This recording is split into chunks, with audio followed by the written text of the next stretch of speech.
The factors affecting criminal behavior are pretty controversial. Now, the old syllabus used to have things like, self-interest and all that sort of stuff, but that's not really the most accurate or even most interesting way of looking at this section. A far more interesting way of doing it is looking at factors that affect criminal behavior, not like, things that definitely cause criminal behavior. So what we're looking at here, we're looking for things that are statistically more common in people who have committed crimes. Now, this is a really dangerous area because, you could statistically go, well, Aboriginal people are more likely to commit crimes. It's not about an individual who is this or who is that or who has this background is more or less likely to commit a crime. But on the whole, the number of crimes committed and the number of people who had that characteristic, there is some sort of link between them when one goes up and one goes down. So the Bureau of Crime Statistics and Research, and this is a really important place, and you go on the website and you can find out all the new things, and it's got a whole bunch of statistics there. It's like the Australian Bureau of Statistics, but interesting.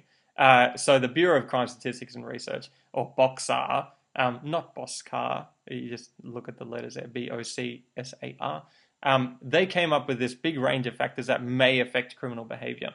So people who are statistically more likely to commit crimes, and again, if you are one of these people, I'm not saying that it's you, but I'm watching you. People who are statistically more likely to commit crimes are males.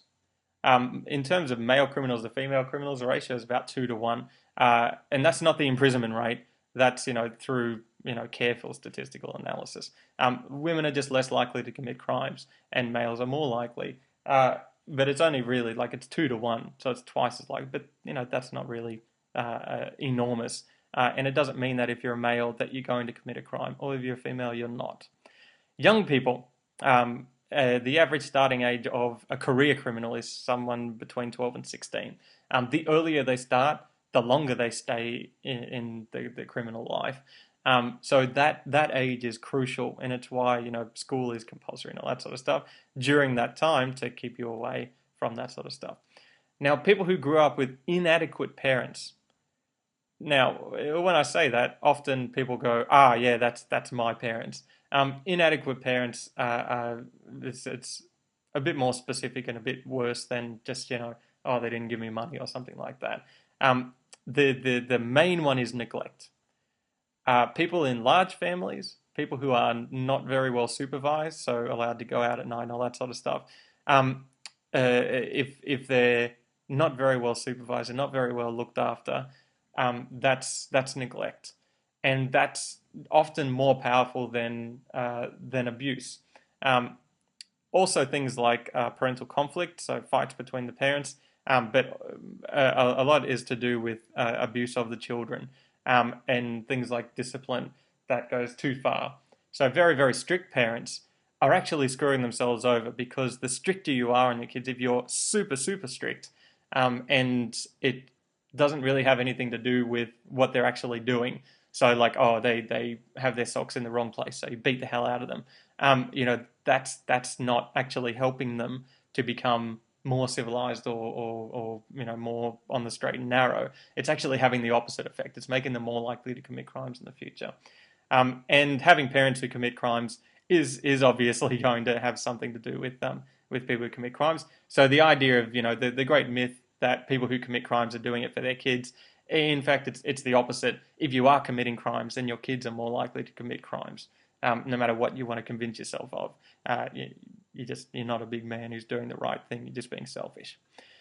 Less intelligent people, and this is one of those statistical things that could go either way. It could be that less intelligent people do badly at school and all that sort of stuff, and drop out and all that. It could be that they're just dumb and or it could be that they're just dumb and they get caught, right? And smart people are less likely to get caught. So maybe all the unsolved crimes are actually being committed by really smart people who are just smart enough to not get caught, and it's not really less intelligent people who are more likely to commit crimes. Maybe there's nothing to do with it, but we can only go by the crimes that have actually been solved. Young people who truant school is a massive, massive, massive part of the statistics of people committing crimes. And I'm not talking about the time that you truanted and you jigged and you wagged and whatever word you want to use. I'm not talking about that time. I'm talking about people who are chronically absent from school. And generally, I won't be talking to you because you won't be listening to this at all. And the truancy, it's not that you missed out on like year 10 geography because you didn't learn anything worthwhile in year 10 geography. But it's the fact that you had all that extra time on your hands during the day, and that creates a problem. And it's also you're more likely to obviously have parents who are neglecting you if you have the ability to just truant school for hundreds and hundreds of days. Obviously there's some parental problems there, so these things overlap. Poor people, obviously, more likely to commit crimes because we're all, scum out in the western suburbs. Unemployed people, again, not just because of the money. I mean, you get, money and stuff like that, but also because of the enormous amount of time on their hands and having less to lose and all that sort of stuff. And obviously, people addicted to drugs. Heroin is probably the worst. Ice is probably just as bad in terms of assaults and things like that. But heroin is it's one of those drugs that people you really don't get off it. You just spend the rest of your life, as I say, chasing the dragon.